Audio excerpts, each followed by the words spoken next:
Hello student, I hope आप लोग अच्छे होंगे। तो आज हम लोग चैप्टर 4 स्टार्ट करते हैं। Very interesting chapter 4 linear equation इन टू वेरिएबल्स।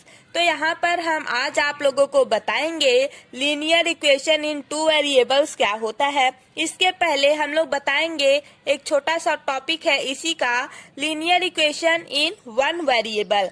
पहले आप लोग linear equation in one variable के बारे में जानेंगे, उसके बाद हम लोग टू वेरिएबल्स की बात करते हैं।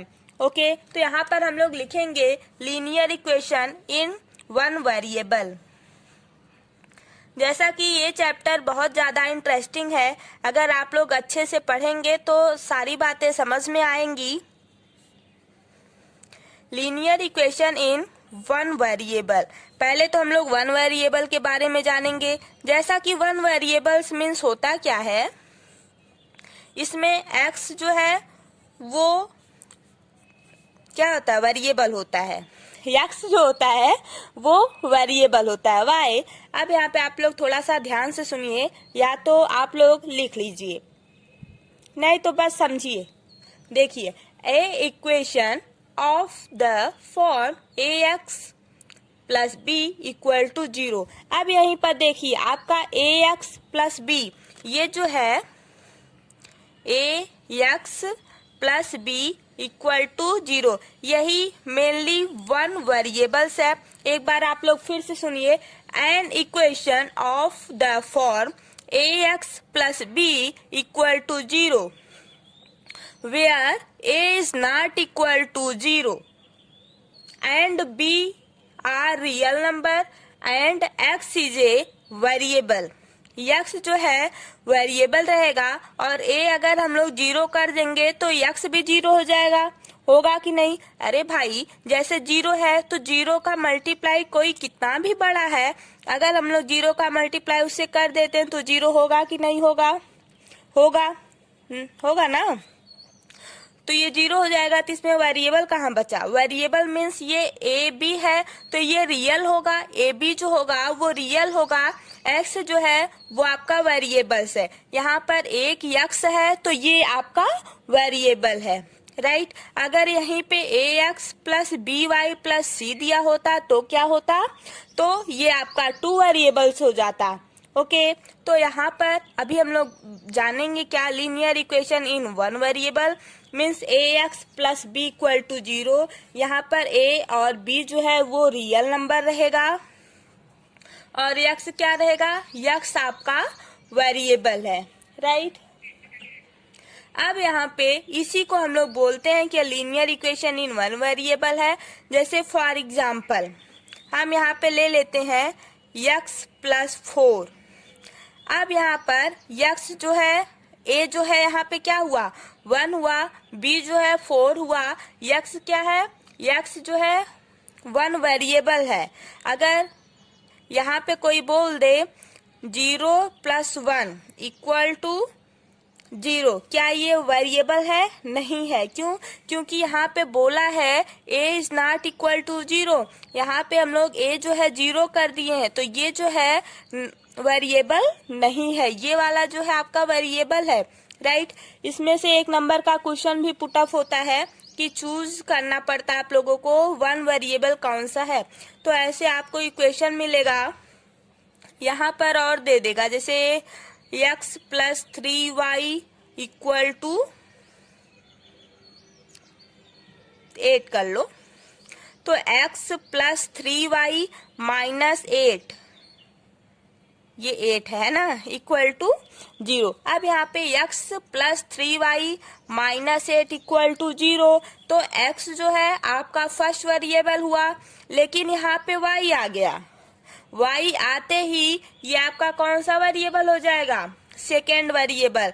मीन्स ये आपका टू वेरिएबल का एग्जाम्पल है, तो ये आपका फर्स्ट वेरिएबल नहीं है, मीन्स ये भी गलत है। अभी हम लोग वन वेरिएबल की बात कर रहे हैं तो वन ही वाला सही होगा। अभी जब हम लोग टू की बात करेंगे, टू वेरिएबल्स का, तो टू वाला देखेंगे।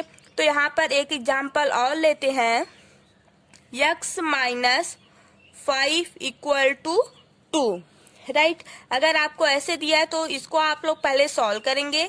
x -5 -2, इधर प्लस है तो इधर आएगा माइनस होगा, equal to 0, x equal to -7 equal to 0। तो यहाँ पर अब जो है ये किस फॉर्म में हुआ, ax plus B equal to 0 के फॉर्म में हुआ कि नहीं हुआ, हुआ।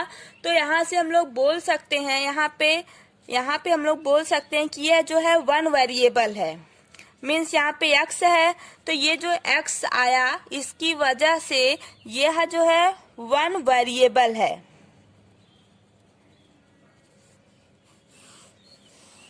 समझ में आया। अब हम लोग बात करते हैं, एक इम्पॉर्टेंट टॉपिक है क्या, कि अगर अब हम लोग यहाँ पे पहले टू वेरिएबल्स देख लेते हैं। टू वेरिएबल, दूसरा वेरिएबल्स क्या होगा, यहाँ पे हम लोग एग्जाम्पल पहले बता चुके हैं ना, तो यहाँ पे आप लोग बस समझिए थोड़ा सा। An equation of the form ax, यहाँ पे आप लोग फार्मूला लिखेंगे ax plus by plus c equal to 0, where a, b and c are a real number, then A B C जो है ये आपका रियल होना चाहिए, और ए और बी इसमें भी 0 नहीं होना चाहिए। A and B is not equal to 0, right. यहाँ पे आप लोग या तो ऐसे लिख सकते हैं, A and B not equal to 0, कभी भी a और b 0 नहीं होगा। अगर हम लोग a को 0 करेंगे और b को 0 कर देंगे तो बस यही कांस्टेंट टर्म c बचेगा। ये क्या टू वेरिएबल्स होगा क्या, नहीं होगा।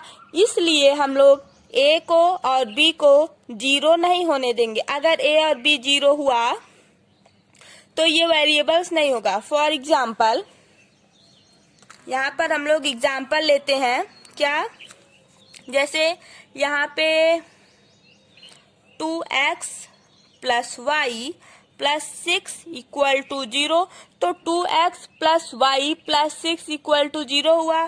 तो यहाँ पर x जो है और y ये क्या है, ये जो है यही आपका टू वेरिएबल्स है। एक फर्स्ट वेरिएबल्स ये है और सेकेंड y है, ओके। टू वेरिएबल्स है आपका, राइट। आई होप आप लोगों को ये सारे बातें अच्छे से समझ में आ गई होगी।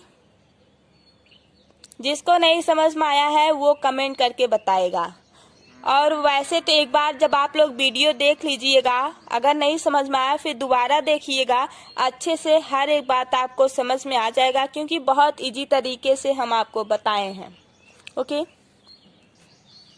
हाँ, एक नोट्स आपका जो कि वेरी इंपॉर्टेंट है, 50 रुपए वाला नोट्स रहेगा आप लोगों का, ठीक है। इसको आप लोग इम्पोर्टेंस में 50 रुपए यहाँ पे लिख लेंगे, है ना। तो अब यहाँ पे देखिए, थोड़ा सा आप लोग लिखिए, इक्वेशन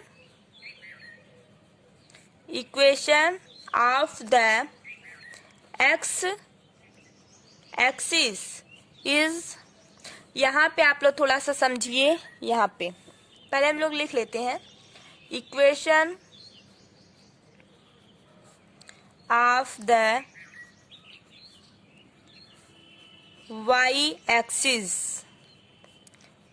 जब आपका इक्वेशन x एक्सिस रहेगा वहां पे y इक्वल टू 0 रहेगा। जब आपका इक्वेशन y एक्सिस रहेगा तो वहां पे x इक्वल टू 0 रहेगा। जैसे कि आप लोग यहाँ पे समझिए,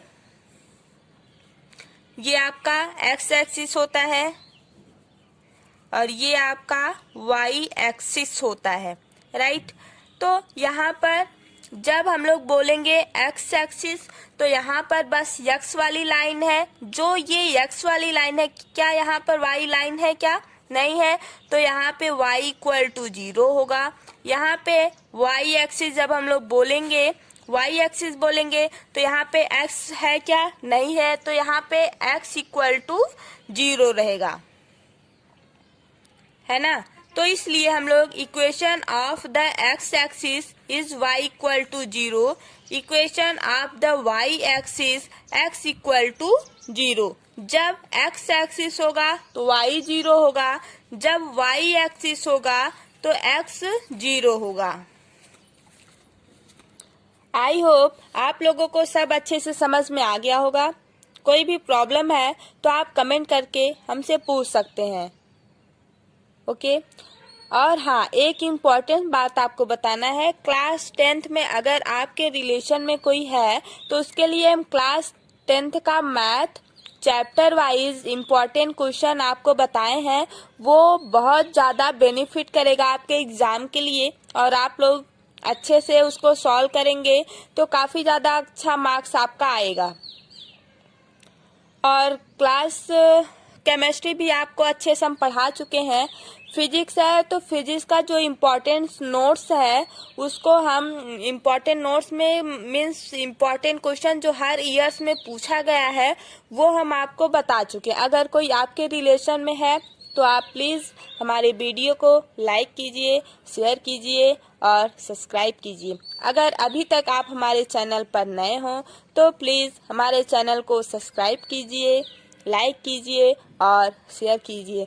यार, इतना पढ़ाने के बाद अगर आप लोगों का लाइक आता है, कमेंट आता है अच्छा, जो बच्चे पढ़ने वाले हैं वो अच्छा कमेंट करते हैं, और जो लोग ऐसे ही हैं बस कमेंट ही करना है वो तो कुछ भी कर देंगे, है ना। तो आप लोग पढ़ने वाले बच्चे, आप लोग अच्छा कमेंट करिए। और कोई कहीं हमसे गलती हुई हो किसी भी वीडियो में तो आप लोग मुझसे बताइए, क्योंकि गलती सबसे होता है, कोई कितना भी बड़ा न हो, हर लोगों से मतलब चाहे कोई कितना भी बड़ा हो गया हो तो सबसे गलती होती है, तो वो गलती हम आप अपनी स्वीकार करेंगे, बट आप लोग बताइएगा, okay. Thank you guys, bye bye. आप लोग ऐसे पढ़ते रहिए, जैसे आप लोग मेहनत कर रहे हैं वैसे ही करिए, और थोड़ा सोइए कम, पढ़िए ज़्यादा, क्योंकि आजकल अगर आप लोग पढ़ेंगे नहीं तो कुछ होने वाला नहीं है बिना पढ़े। तो प्लीज़ आप लोग अगर अभी तक नहीं पढ़ रहे हैं तो अब से पढ़ना स्टार्ट कर दीजिए। Thank you, bye bye guys.